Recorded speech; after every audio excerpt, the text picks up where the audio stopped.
Morning students. Last lecture से हमने कुछ सर्किट डायग्राम्स और उनके इक्विवेलेंट रेजिस्टेंस कैसे निकालना है ये डिस्कस कर रहे हैं। तो कुछ बेसिक डायग्राम्स हमने लास्ट लेक्चर में डिस्कस किए थे। ओके, नाउ आज के और कल के लेक्चर में हम क्या करने वाले हैं कि डिफरेंट डायग्राम्स, ओके, जैसे व्हीटस्टोन्स ब्रिज से रिलेटेड कुछ डायग्राम्स या फिर सिमेट्री डायग्राम्स जिसमें बहुत सारे रेजिस्टेंसेस कनेक्टेड होंगे, सीरीज, पैरेलल, ओके, तो उनके इक्विवेलेंट रेजिस्टेंस कैसे निकालने between any two point given two points, okay, equivalent resistance कैसे निकालने ये हमें यहाँ पर डिस्कस करना है। तो पहले व्हीटस्टोन्स ब्रिज, ओके, ये तो आर्टिकल हमारा हुआ है लेकिन एक बार रिवाइज कर लेते हैं इसको। देखिए यहाँ पर एक नेटवर्क है जिसमें 5 resistances are connected, A, B, C, D, okay. अब A पॉइंट और C पॉइंट, तो ये दो पॉइंट के बीच कितना इक्विवेलेंट रेजिस्टेंस यहाँ पर हो सकता है ये हमें निकालना है। मतलब RAC, RAC का मतलब equivalent resistance between A point and C point. Okay students, अब देखिए यहाँ पर 5 रेजिस्टेंसेस कनेक्टेड और सबकी वैल्यू सेम है and each has value R। देखिए 1 2 3 4 5। अब व्हीटस्टोन्स नेटवर्क हमें पता है, सपोज यहाँ पर A टर्मिनल, यहाँ पर करंट कितना आता है, I करंट आता है, ठीक है। फॉर एग्जांपल हम 2 एम्पियर कंसीडर करते हैं, ठीक है। तो देखिए same resistances are connected across the branch A, B and AD। तो यहाँ पर कितना करंट डिवाइड होगा, दैट इज 1 एम्पियर, और यहाँ से भी करंट कितना जाएगा 1 एम्पियर, ओके।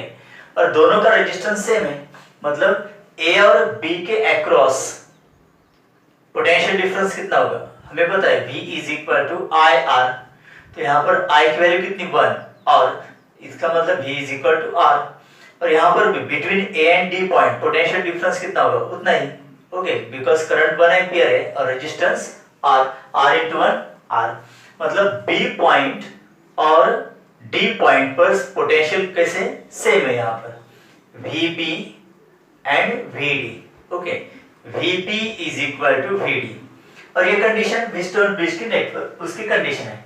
जैसे B और D पॉइंट इक्विपोटेंशियल होते हैं, अगर पॉइंट इक्विपोटेंशियल है तो यहाँ पर देखिए इस रेजिस्टेंस में से करंट पास होगा क्या, नहीं, ओके।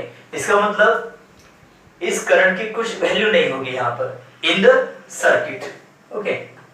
तो इसको अगर हम डिस्कनेक्ट भी कर देते तो टोटल सर्किट पर इसका इफेक्ट नहीं होगा। अब देखिए यहाँ पर अगर ये रेजिस्टेंस हम कंसीडर नहीं करते तो फिर हमें सर्किट डायग्राम कैसे मिलेगी। देखिए R and this two are series combination, और यहाँ पर भी R और this are connected in series combination. तो फिर A पॉइंट देखिए अब कैसा होगा, यहाँ पर this two resistances are connected in series and these two resistances are also connected in series, okay students। और ये पॉइंट हो गया यहाँ पर C पॉइंट, देखिए B पॉइंट और ये D पॉइंट। अब इनका रेजिस्टेंस कितना होगा, इक्विवेलेंट 2R और इसका भी 2R। तो A point, okay, 2R and 2R, this is C point. अब 2R and 2R connected parallel, तो इसका इक्विवेलेंट कितना होगा, RP इज इक्वल टू दोनों का प्रोडक्ट 2 इंटू 2 डिवाइड बाय दोनों की एडिशन, है ना, ये formula R1 R2 divided by R1 plus R2, 4 divided by 4, so this is equal to 1, that is R, okay. तो यहाँ पर RAC की वैल्यू कितनी आएगी, R। तो इस तरह से इसको हम सॉल्व कर सकते हैं, ओके। अब देखिए यहाँ पर और एक मेथड है जिसे हम सिमेट्रिकल मेथड, ओके। जैसे सिमेट्रिकल मतलब क्या होता है कि जैसे सिमेट्री दो तरह के होते हैं, है ना, एक mirror image and folding image. जैसे यहाँ पर देखिए A और C के बीच हमें इक्विवेलेंट रेजिस्टेंस निकालना है, तो एक एक्सिस ड्रॉ कर लेते हैं that passes through A and C point, okay. अब देखिए एक्सिस के ऊपर 2 रेजिस्टेंसेस है और एक्सिस के नीचे भी 2 रेजिस्टेंसेस है।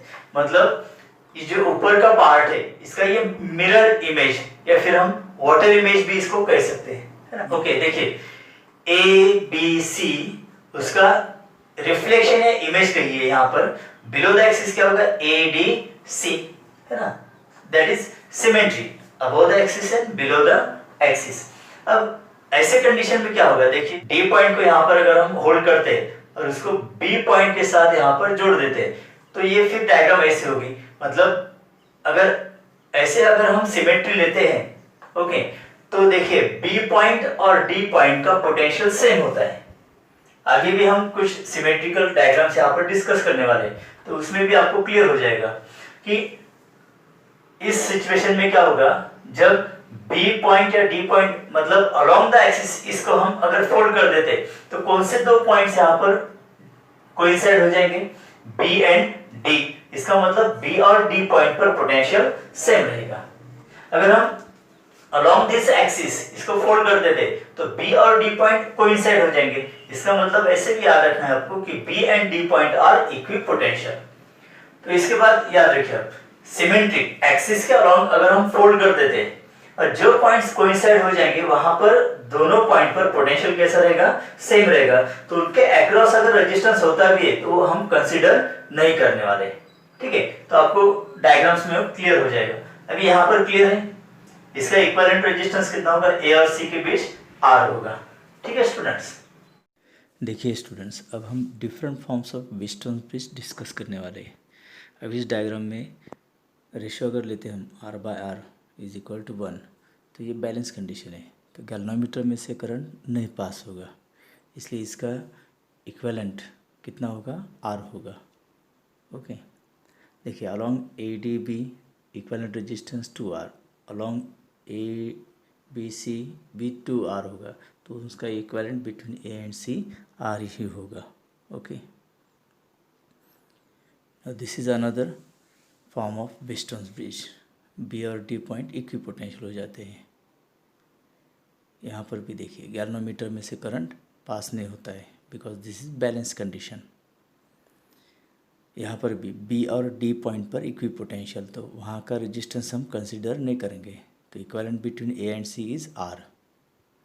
यहाँ पर भी वैसा होता है, देखिए between B and C there are 2 resistances of values R/2 R/2। उनका सीरीज कॉम्बिनेशन में इक्विवेलेंट कितना होगा, R। वैसे ए और डी के बीच भी इक्विवेलेंट R होगा, तो फिर से वही इक्विवेलेंट रेजिस्टेंस ए और सी के बीच R होगा। फिर देखिए और एक डायग्राम यहाँ पर बी और डी के बीच इक्विपोटेंशियल होता है, तो इक्विवेलेंट रेजिस्टेंस R ही होगा। अब यहाँ पर देखिए लेफ़्ट साइड की जो डायग्राम है वहाँ पर ए पॉइंट अंदर है। अगर ए पॉइंट को हम होल्ड करते और बाहर की तरफ खींचते तो ये डायग्राम हो जाएगी, जो कि व्हीटस्टोन ब्रिज नेटवर्क की जैसी है। Now this is again different form of Wheatstone bridge in circular form. Okay, और ये दोनों diagram belongs to Wheatstone network, जिसमें बी और डी पॉइंट पर इक्विपोटेंशियल हो जाता है। तो बीच में का रेजिस्टेंस हम अगर कंसिडर नहीं करते तो फिर बाकी रेजिस्टेंसेस सीरीज कॉम्बिनेशन और पैरेलल कॉम्बिनेशन, तो इक्विवेलेंट रेजिस्टेंस कितना रहता है, हमेशा R ही रहता है। तो अभी हमने जो डिस्कस किया था वो बैलेंस व्हीटस्टोन ब्रिज के लिए था, ठीक है। देखिए एक नेटवर्क है व्हीटस्टोन ब्रिज जैसा, यहाँ पर 5 resistances are connected. Okay, now suppose A और बी के बीच R1 रेजिस्टेंस कनेक्टेड है, बी और सी के बीच R2 रेजिस्टेंस कनेक्टेड है, ए और डी के बीच R2 रेजिस्टेंस कनेक्टेड है और डी और सी के बीच R1 रेजिस्टेंस कनेक्टेड है। तो मुझे बताइए बैलेंस नेटवर्क हो सकता है क्या? अब बैलेंस नेटवर्क के लिए क्या होना चाहिए, R1/R2 is equal to R2/R1, है ना। अगर देखें R1/R2 तो यहाँ पर क्या होगा, R2/R1। देखिए R1/R2 is equal to R2/R1 या फिर R1/R2 is equal to R2/R1। लेकिन अगर हम यहाँ पर 1 ओम 2 ओम लेते हैं तो इसका रेशियो कितना आएगा, 1/2। लेकिन इसका रेशियो कितना आएगा, 2/1। तो ये बैलेंस कंडीशन नहीं है। अब ऐसे इसमें इसका इक्विवेलेंट रेजिस्टेंस क्या थी, कैसे निकालना है, ठीक है, ए और सी के बीच इक्विवेलेंट रेजिस्टेंस कैसे निकालना है। तो इसके लिए आप एक यहाँ पर इक्वेशन याद रखिए, आर ए सी मतलब ए और सी पॉइंट के बीच equivalent resistance, okay, is equal to R1 in bracket R1 plus 3R2 divided by R2 plus 3R1, ये फॉर्मूला याद रखिए, ओके। मतलब यहाँ पर रेजिस्टेंस जो होगा उसके ऊपर इक्विवेलेंट रेजिस्टेंस ज्यादा इफेक्ट नहीं होता है, तो it mostly depends upon R1 and R2 resistors, okay. Now this equation can be obtained by using or applying Kirchhoff's law, that is Kirchhoff's voltage law in this circuit diagram, okay. तो इस तरह से ये formula आपको यहाँ पर याद रखना है, ओके स्टूडेंट्स। अब अगर यहाँ पर एक न्यूमेरिकल लेते हैं हम, जैसे यहाँ पर 10 ohm, 20 ohm, okay, 20 ohm and this is 10 ohm. अगर ऐसे वैल्यूज है तो यहाँ पर ए और सी के बीच इक्विवेलेंट रेजिस्टेंस कितना होगा, ये फॉर्मूले से हम निकालेंगे। यहाँ पर R A C is equal to R1 मतलब 10 in bracket 10 plus 3 into 20 divided by 20 plus 3 times 10, okay. तो 10 इन ब्रैकेट 10 प्लस ये कितना होगा 60 divided by 20 plus 30 50, okay. Now this is equal to 10 into 70 divided by 50, तो यहाँ पर cancel हो जाएगा, ओके। अब 70 by 5, 70 by 5, 5 1 जा 5, ओके, 20 मतलब 4, 14 ओम, ये यहाँ पर इक्विवेलेंट रेजिस्टेंस होगा between A and C point, okay students. देखिए सिमेट्रिकल डायग्राम से यहाँ पर कुछ हम डिस्कस कर रहे हैं। अब यहाँ पर देखिए there are 8 identical resistances are connected, 1 2 3 4 5 6 7 8, okay. अब यहाँ पर सबकी वैल्यू सेम है, यहाँ पर R R R R R, okay. अब A और B के बीच इक्विवेलेंट रेजिस्टेंस कितना होगा, ये यहाँ पर निकालना है हमें। देखिए A to this point current कितना फ्लो होता है I। अब यहाँ पर 3 बेज है ना, and each bay consist of identical resistance, मतलब रेजिस्टेंस आइडेंटिकल अगर होता है तो तीनों पाथ के अलोंग करंट इक्वली डिस्ट्रीब्यूट हो जाएगा, okay. This is I/3 I/3 I/3, okay. तो यहाँ का पोटेंशियल कितना होगा I/3 R, ये पोटेंशियल होगा। यहाँ पर पोटेंशियल कितना होगा I/3 R, यहाँ पर भी पोटेंशियल I/3, ओके। सपोज ए पॉइंट, तो ये भी पॉइंट ए हो जाता है, ये पॉइंट बी हो जाएगा, okay. Suppose A B C D और ये ई पॉइंट है, तो सी ई डी पॉइंट पर पोटेंशियल्स कैसे रहेंगे, सेम रहेंगे। इसका मतलब V C is equal to V E is equal to V D, because तीनों ब्रांच से पास होने वाला करंट मतलब along A C along A E along A D current की वैल्यू सेम है, रेजिस्टेंस भी सेम है, मतलब यहाँ पर पोटेंशियल कैसे रहेंगे, सेम रहेंगे, ठीक है। देखिए अगर हम यहाँ पर एक्सिस ड्रॉ कर लेते हैं अलोंग ए बी, ये एक्सिस है, ठीक है। तो ये दोनों फोल्ड करने के बाद कौन कौन से पॉइंट यहाँ पर कोइंसाइड हो जाएंगे, सी डी के साथ कोइंसाइड हो जाएगा। इसका मतलब सी और डी का पोटेंशियल कैसा रहेगा, सेम रहेगा, ओके। और यहाँ पर ए पॉइंट ई के साथ कोइंसाइड हो जाता है, तो इसका मतलब C point E point and D point तीनों पॉइंट का पोटेंशियल सेम होगा, ओके स्टूडेंट। अब वीसी और वीई अगर सेम है तो ये रेजिस्टेंस कंसीडर करने की जरूरत नहीं, बिकॉज उसमें से करंट पास होने वाला नहीं है, ठीक है। अब VE एंड VD यहाँ पर भी पोटेंशियल सेम है, तो ये भी रेजिस्टेंस हम कंसीडर नहीं करने वाले। फिर डायग्राम कैसे बनेगी, देखिए ए टर्मिनल, ओके, यहाँ पर ये दो resistances, then B terminal, okay, then there is one resistance, यहाँ पर सी पॉइंट होगा एंड ओके बी पॉइंट यहाँ पर, वैसे यहाँ पर डी पॉइंट, ओके ये एक resistance R R R R. Okay students, अब देखिए ये डायग्राम तो इजी ना, अब इक्विवेलेंट रेजिस्टेंस आप इजीली निकाल सकते हो। जैसे देखिए आर आर सीरीज कॉम्बिनेशन में, ये दो आर भी सीरीज कॉम्बिनेशन और ये दोनों भी सीरीज कॉम्बिनेशन, मतलब ए टर्मिनल बी टर्मिनल ये दोनों series combination R plus R 2R। अब इनका इक्विवेलेंट कितना आएगा, ये भी आएगा 2R और इसका भी इक्विवेलेंट कितना आएगा, ओके 2R। अब इनका देखिए 2R 2R 2R all are connected parallel, तो पैरेलल में कैसा रहेगा यहाँ पर 1/RP, okay 1/2R plus 1/2R plus 1/2R, so this is 3/2R, 3 times 1/2R है ना। Therefore R equivalent is equal to इसका रेसिप्रोकल कितना है 2R/3, so this is the equivalent resistance between A and B। ठीक है, अब ये solve करते देखिए A पॉइंट B पॉइंट और यहाँ पर आइडेंटिकल रेजिस्टेंस है। जनरली आपको आइडेंटिकल रेजिस्टेंस के ऐसे सिमेट्रिकल डायग्राम पूछते हैं to find out equivalent resistance. जैसे ए पॉइंट और बी पॉइंट के बीच यहाँ पर कुछ identical resistances as shown in figure connected है। तो इसको सॉल्व कैसे करते देखें, यहाँ पर करंट कितना होगा I, ओके। अब रेजिस्टेंसेस आइडेंटिकल है, मतलब यहाँ पर जितना करंट जाएगा I1 उतना ही करंट यहाँ पर भी जाता है, मतलब I1 की वैल्यू क्या होगी यहाँ पर I1 is equal to I/2, half of the total current approaching to the point A, है ना। तो फिर यहाँ पर जो पोटेंशियल होगा नए पोटेंशियल यहाँ पर भी होता है, ओके।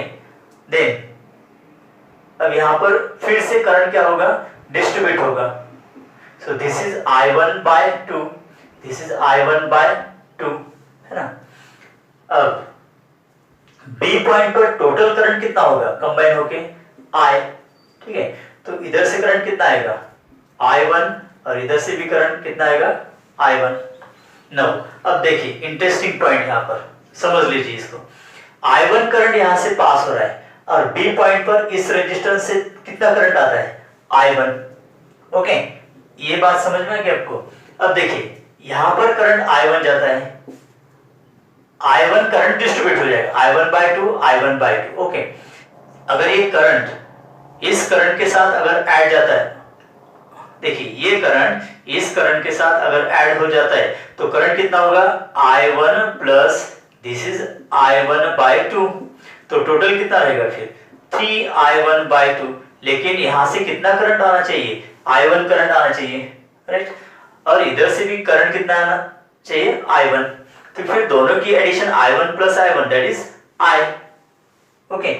देखिए इसका मतलब क्या होगा, ये कंफर्म है कि I1/2 करंट यहां से फ्लो होगा डेफिनेटली, ओके। लेकिन यहां से ये करंट रिफ्लेक्ट होगा इधर, सो दिस इज अगेन I1/2। अब इधर से I1/2 करंट आता है तो यहां पर क्या होगा I1/2 plus I1/2, this is I1, right student. अब इंटरेस्टिंग बात यहां पर कौन सी देखें, यहां पर करंट इंसिडेंट तो होता है अप्रोचिंग होता है लेकिन टोटल करंट गेट रिफ्लेक्टेड। अगर यहां पर हम ऐसे बनाते पॉइंट, ये सेपरेट वायर यहां पर और ये वायर ऐसे बनाते, तो बिकॉज ये करंट इसके साथ तो ऐड होने वाला है ना, तो यहां से करंट रिफ्लेक्ट होता है। तो ये डायग्राम अब कैसे होगी देखिए, ये डायग्राम ऐसे होगी, अब ए टर्मिनल, ओके। तो ये एक रेजिस्टेंस एक रेजिस्टेंस, राइट स्टूडेंट। तो आर आर और ये पॉइंट क्या होगा बी होगा। अब यहां पर ये दो पॉइंट्स है, इसके बीच एक रेजिस्टेंस है, राइट आर, ये एक रेजिस्टेंस होगा यहां पर,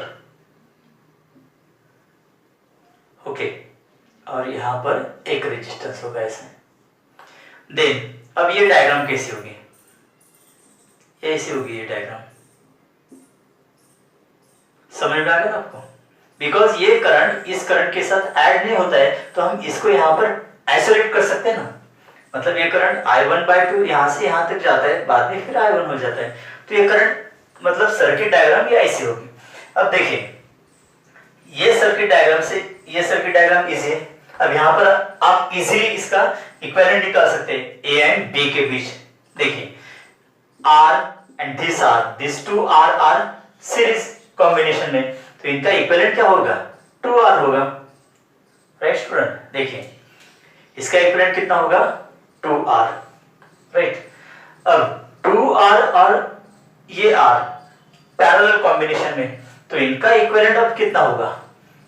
RP इज इक्वल टू दोनों का product R into 2R divided by R plus 2R, right. तो ये होगा 2R square divided by 3R, तो एक R स्क्वायर के साथ कैंसिल होगा, तो RP की वैल्यू कितनी होगी? 2R/3, ठीक है। इसका इक्विवेलेंट आ गया 2R/3। अब फिर से डायग्राम निकालते हैं, यहाँ पर ड्रॉ करते हैं ए पॉइंट, ओके। अब यहाँ पर एक रेजिस्टेंस है R, इसका इक्विवेलेंट कितना आ गया?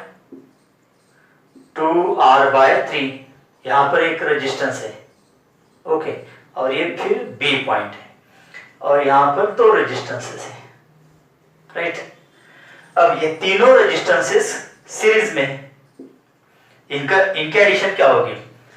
Okay, RS is equal to R plus R 2R plus this 2R/3, okay. तो ये कितना होगा? 3 2 2 6, 6 plus 2R that is 8R/3, okay. और इनका इक्विवेलेंट कितना होगा फिर? 2R, R plus R 2R। तो फाइनल डायग्राम कैसे होगी यहाँ पर? This is 8R/3 and this is 2R, this is B point, okay, 2R।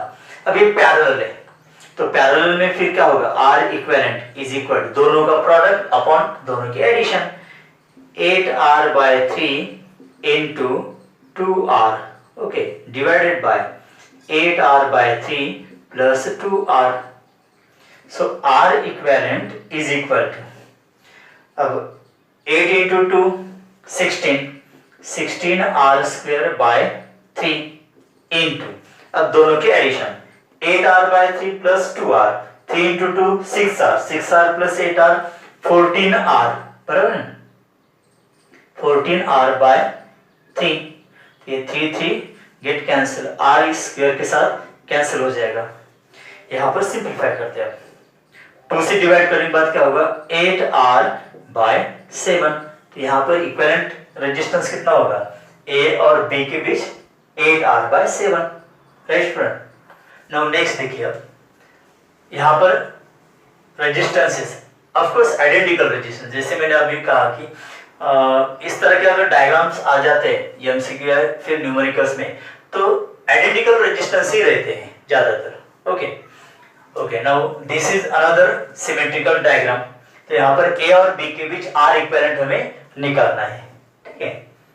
अब देखिए यहाँ पर बिटवीन A एंड B, तो यहाँ पर एक्सिस ड्रॉ कर लेते हैं हम पहले, एक्सिस हमने ड्रॉ कर लिया, ठीक है। अब देखिए यहाँ पर करंट I, तो सेम करंट डिवाइड हो जाएगा ऊपर और नीचे, ओके। फिर यहाँ पर इक्वल करंट यहाँ पर भी डिस्ट्रीब्यूट हो जाता है, फिर यहाँ पर करंट कंबाइन होने वाला है। देखिए यहाँ पर जितना करंट आता है उतना करंट पूरा यहाँ पर रिफ्लेक्ट हो जाता है। वैसे यहाँ से जितना करंट जाएगा उतना यहाँ इस पॉइंट से ये रिफ्लेक्ट बैक होता है। मतलब ये अगर हम डिस्कनेक्ट भी कर देते तो यहाँ पर इफेक्ट नहीं होगा। तो देखिए डायग्राम कैसी बनेगी अब, ए, ओके, ये बी पॉइंट, नो, अब ये पॉइंट अलग अलग बना लेते हैं ताकि आपको समझ में आ जाए, ठीक है। देखिए यहाँ पर एक रेजिस्टेंस है, यहाँ पर एक रेजिस्टेंस, यहाँ पर एक रेजिस्टेंस, यहाँ पर एक रेजिस्टेंस, यहाँ पर एक रेजिस्टेंस, सबकी वैल्यू सेम होती है, ओके। यहाँ पर भी रेजिस्टेंसेस, मतलब ये दो पॉइंट हमने आइसोलेट कर दिए। तो अब देखिए थोड़ी सी डायग्राम अब आसान हो गई यहाँ पर। अब ये दो रेजिस्टेंसेस सीरीज कॉम्बिनेशन में, तो इनका इक्विवेलेंट कितना आएगा 2R, और इसका भी इक्विवेलेंट कितना आएगा 2R, और ये 2R। अब यहाँ पर भी ये दोनों सीरीज में है, तो इसका इक्विवेलेंट 2R, इसका भी इक्विवेलेंट 2R आएगा, राइट। अब 2R और 2R ये दोनों पैरेलल है, तो इनका इक्विवेलेंट कितना रहेगा फिर R, है ना, बराबर है ना।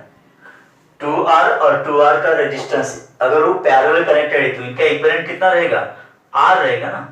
आप कैलकुलेट करके देख सकते हो, इसका रेजिस्टेंस इक्विवेलेंट कितना आएगा R।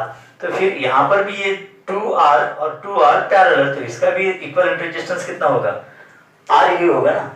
नो, अब देखिए A,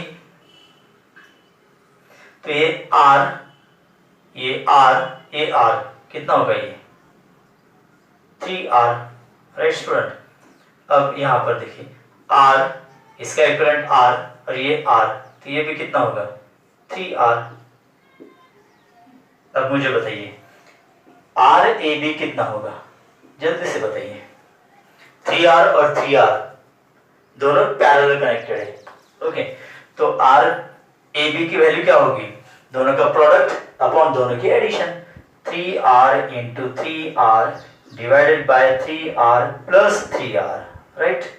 अब ये आएगा 9R square divided by 6R, एक R स्क्वायर के साथ कैंसिल हो जाएगा, ओके। तो RAB इज इक्वल टू, यहाँ पर 3 से डिवाइड कीजिए 2 और ये 3, तो 3R बाय 2 यहाँ पर इक्विवेलेंट रेजिस्टेंस होता है, ओके। तो कुछ डायग्राम्स और सिमेट्रिकल डायग्राम्स, ओके, ये हम नेक्स्ट लेक्चर में कंटिन्यू करते हैं।